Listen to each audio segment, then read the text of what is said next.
Oh, hi, everybody. Welcome. And thank you, Katie.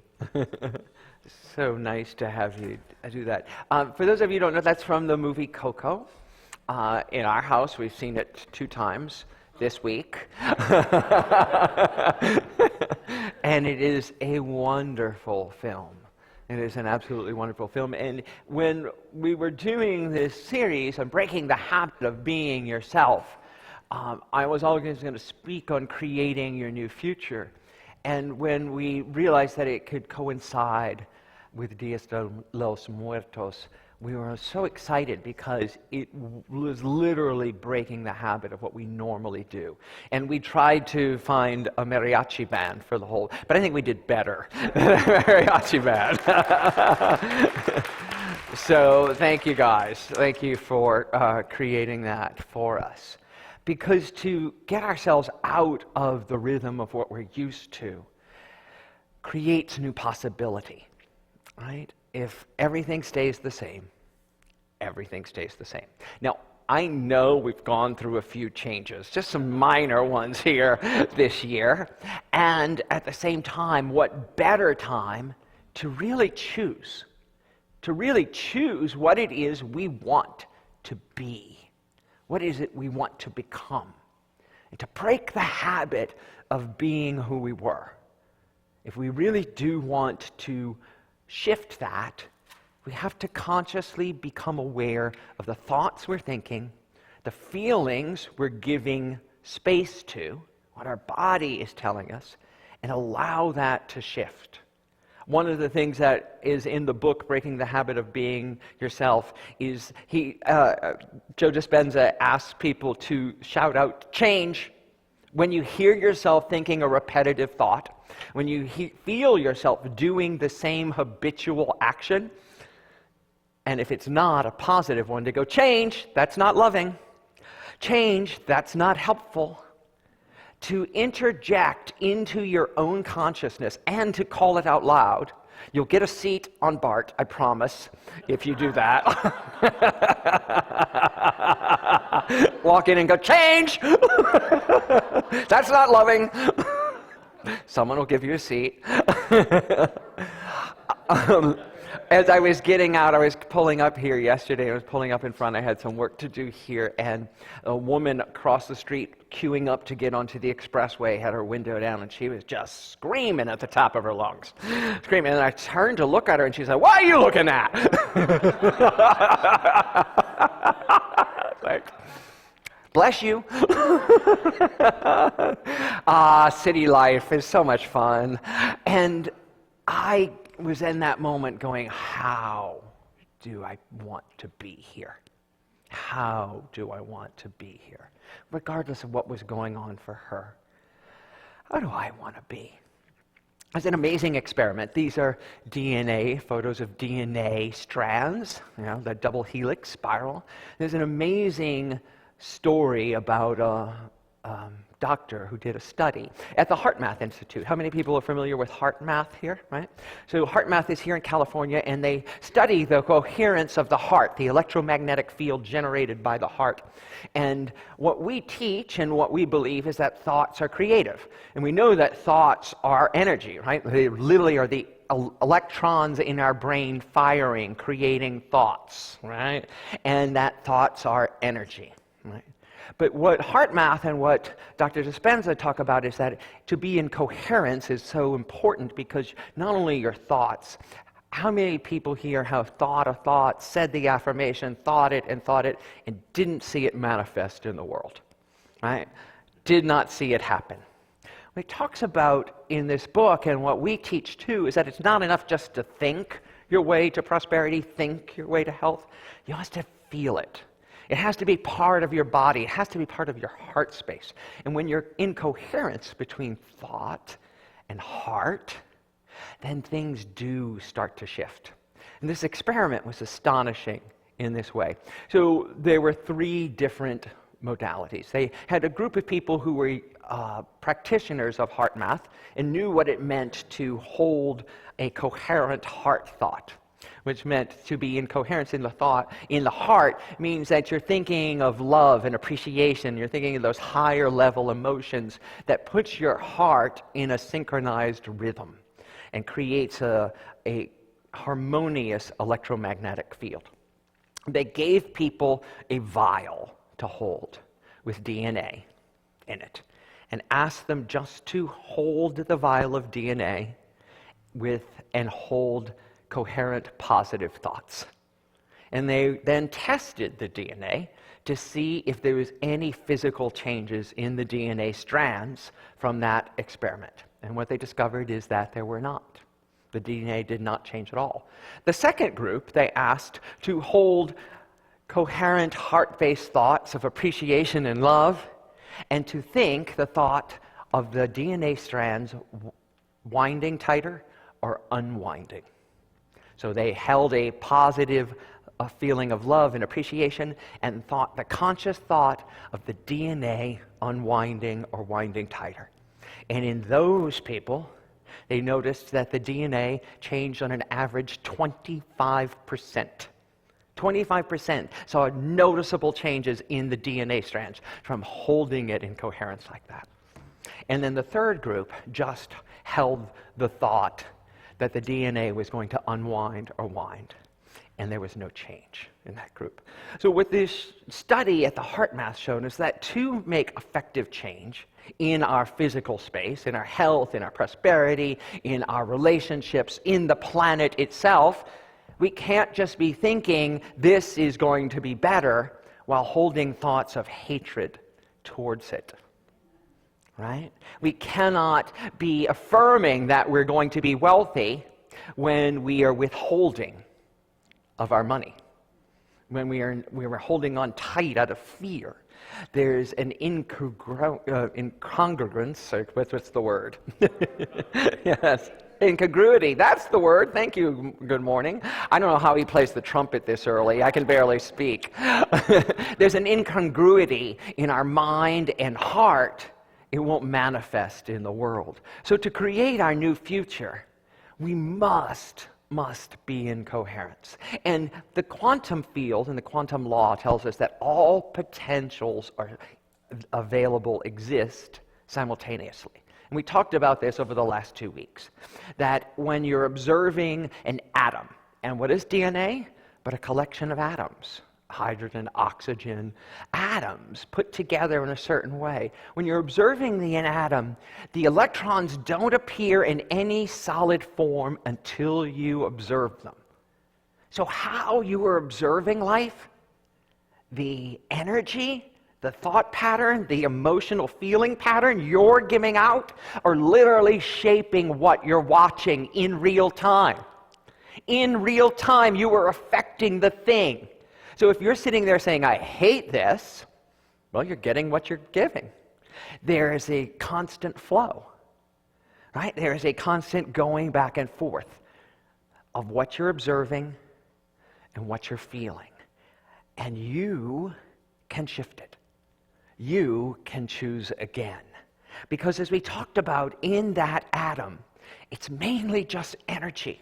There's very little substance. It's 99% energy and 1% matter. We get that? It's 99% energy. It's mainly just space, energy, this field, and only 1% of it is solid. So when we say, that this too solid flesh would shift, would melt, would change, whether the world will crack open, let it. Cause it by cracking yourself open, by changing the habit you have fallen into of your own personality. And we often say, and this is why we're doing this on Day of the Dad, and in this week, it's like, well, this is the way I am. My mother was like this, I'm like this. This is the way my dad always was, and I'm never going to be like my dad. How many people have found themselves to be exactly like their father after they swore they wouldn't be? Right? Because that what we resist persists. That what we're seeing is us. That what you're seeing is you. So that thing you think you despise is really just a projection. So when we can become aware of that, we can become aware of some fundamental changes. Did you know that many people in this world, and maybe some people here in this room or online with me right now, believe that there are diseases that are inherited? Is that true? Yeah. Statistically, that is true for 5% of all diseases. Only 5% of diseases are inherited. 95% of them are not. And we know this because of studies. But if you ask anyone, well, my mother had Alzheimer's, my father had prostate cancer, my mother had breast cancer. Ooh, there's cancer runs in my family, this runs in my family. We know from our own teachings from Charles and Myrtle Fillmore, who are up here on this altar, that Myrtle thought she inherited tuberculosis. That was the common wisdom in the 1800s, that tuberculosis was inherited. So what will we discover tomorrow that we think is inherited today? Statistically, only 5% of diseases are inherited. And if we can shift our DNA by our thinking, by what we're holding, what is it we think we're inheriting? What is it that we think we're locked into that's immutable, that can't be changed? Well, my grandmother had this. And if we live in fear our whole lives because our grandmother had this, what do you think we're resisting and attracting at the same time? We know from science and from empirical studies that we can have identical twins. They share the exact same DNA. And one of them may get an inherited disease, quote-unquote inherited disease, and the other one doesn't. So how is it anything to do with their DNA? How is it actually inherited rather than brought into consciousness? Now, this isn't to blame any one of us. I am standing here today with a chronic disease, infection, diagnosis, whatever you want to call it. For the last 31 years, I have been diagnosed, as I've shared with you before, as HIV positive. It hasn't affected my life in any measurable way other than it made me get off my ass and do things. And so for it, I am extremely grateful. And I am extremely honored to be standing here, to be able to talk to you about that, when so many didn't make it through it. And that's not blame. It's just like, okay, so I am here. I did make it through this. What the hell am I going to do with this life? And why do I still find myself stuck in areas? Why do I keep finding myself doing the same stupid stuff again? Going, oh, here I go again. We could have sung that today, Katie. But today, I get to choose differently, to understand that those thought patterns, those grooves become a rut, right? They become walls as I get lower and lower into that thought pattern. And I'm the one who can use my consciousness to shift it. I'm the one who can change it. In the movie Coco, isn't that cute? This little boy, Miguel, goes to the land of the dead by this freak accident, and he ends up in the land of the dead, surrounded by his relatives. And his presence changes it. Because in this story, the people on the other side in the land of the dead hold as many resentments as we do. They have this, they're still working out their stuff, right? But his presence and his awareness and his awakening shows it a different way. So here's our choice. Do we want to let go of the resentments, the patterns, the things that are keeping us stuck today? Or do we want to have to wait till some little boy shows up in the afterlife for us to sing that song and to wake us up to we are the ones creating this. We are the ones holding on to the resentments. We are the ones who have created the life we are living. And today, we get to choose differently. We get to create a vibrant, healthy, buoyant, prosperous, joy-filled future by the choice of our mind and our heart, aligning them in coherence, in understanding that if you want a different outcome, you have to break the habit of being who's gotten you here. This personality self is not your true self. Me screaming at you here is not the true me. Right? There is something so much more to me than is showing up today. And I'm curious. I am really curious of who that is. I want to know him before it's too late. I want to know what it would be like if I didn't think those thoughts. Who would I be if I didn't think I have to be this way because I have a title, or because this is what the job is, or because I'm tired, or what da da da da da da da da. Who am I really? Can I be someone who just stands here and says, God, love you. I love you.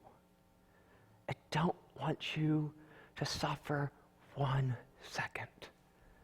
I want your life to be filled with joy, abundance, and peace. And I think you have the power to create that every second you are breathing, and then beyond that too. You are light. You are love. You are a miracle. A miracle. Now, everything you do for the world and for others is just absolutely astonishing. It's an honor. I'm overwhelmed by who you are. Is that you come here to listen to me. Right? Oh, I take that responsibility very seriously. What am I bringing to this? Who can I be that would be bigger than I have ever thought of myself to be? Who could we be as a community that is larger, more expansive than we've ever imagined? We have to be willing to not know, even have a glimpse of what that would be, to allow Spirit to run our life, right? We sing it, I release and I let go, I let Spirit run my life. But do we? This is the way it is. Can't do it that way. I hear myself saying that all the time. Have to do it this way. Are we really going to let Spirit run our life? We know from last week too that when we constantly fire a continual thought, it does make that pattern in our brain. It's called Hebbian learning. That cells together, that fire together, wire together. But we also know, because of neuroplasticity, that we can unwire. We can unwire. I've told this story before, so if you've heard it, apologies. My husband has a cousin whose parents were divorced, in a very, very bitter divorce for many, many years. And when her son was graduating high school, she wanted to have a family party to celebrate his graduating high school. And she said, I'm done with this. I'm inviting both of them at the same time to the house. And she's in her kitchen preparing the meal, getting everything ready, and she looks out onto the sun porch, and her father and her mother are out on the sun porch laughing and having a great time. And she was so relieved, so happy that these two who are just at each other for a decade were giggling and laughing and touching each other, and she was just like, this is wild. A few minutes later, her dad walks into the kitchen and he says, who is that charming woman out there? She is just amazing. His memory had gone to a point that he didn't remember he hated her. And he was back to where he loved her and thought she was charming and wonderful. He broke the habit of being himself, the learned behavior, the resentment. What if we did that? What if we just purposely forgot all the slights we think have happened to us, all the things that have happened, and chose to love, to find people fascinating, charming, endearing, hysterical, right? Just find situations and just think again. Cells that fire together, wire together. And coherence, that love makes the new neural pathways and makes the physical reality. It takes a thought and brings it into the physical world. Understanding that we are thought, we are just that energy, but we also have an emotion, we have a body. We're here in this physical experience, fully divine and fully human at the same time. Just an energy thought that's aligned with the divine energy, and we're in a physical body. And when those two can align, what we manifest in this world, the smelling, the touching, the tasting, the crying, the holding, the loving, the lovemaking, is just precious. That's the beingness. When those things align, we get to be powerful beyond measure. In the story, the little boy wakes his grandmother up to the resentment she was holding. And JT and I watched it again last night, and I was bawling at the scene where he sings "Remember Me" to his great-grandmother, because her father wrote the song. And it melts the resentment and the pain of this family and shifts what they think about our ancestors. And I'll leave you with this. When he finally wakes up one day in the land of the dead and meets his relatives, he says to them, "Oh, you guys are real." And they said, "You thought we weren't?" And he said, "I just thought it was a story grown-ups told kids." And it's like, "No, we're real, just like vitamins are real." And I say to him, our ancestors are right here. We know in quantum realm, in the quantum physics, there's no time and space. And there's nowhere they've gone. They're not in heaven. They're not in purgatory. They're not in hell. They're just not somewhere else. They're right here next to us. They're with us and whispering. They're holding us when we need to be held. If only we would be open to seeing it and feeling it and knowing it. There's no place to go but within. There's nothing out there that isn't accessible in here. Let's take that deep within to our time of meditation.